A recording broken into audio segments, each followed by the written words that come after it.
రేవంత్ సర్కార్ ఎన్నికల ముందు రైతులకు ఇచ్చిన హామీలన్నీ అబద్దాలేనని బీజేపీ శాసనసభాపక్ష నేత ఏలేటి మహేశ్వర్ రెడ్డి అన్నారు.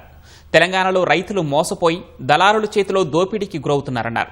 అందుకే సోమవారం నుంచి అన్నదాతలకు అండగా 3 రోజుల పాటు బస్సు యాత్ర చేపట్టనున్నట్లు తెలిపారు.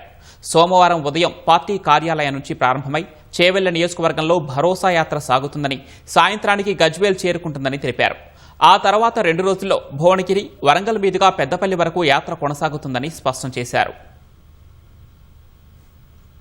రైతు పండించినటువంటి పంట కళ్ళల్లో మునుగుతూ ఉంటే ఒకవైపు వర్షాలు వస్తూ ఉన్నాయి, రైతు బాధపడతా ఉన్నాడు.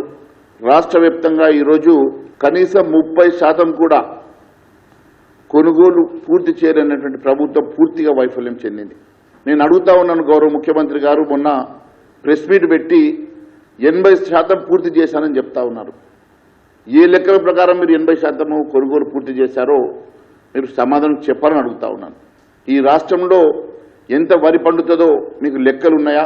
మరి మీకు అధికారులు ఏ రకమైనటువంటి లెక్కలు మీకు ఇస్తా ఉన్నారో మీరు ఒకసారి సమాధానం చెప్పాలని కోరుతా ఉన్నాను.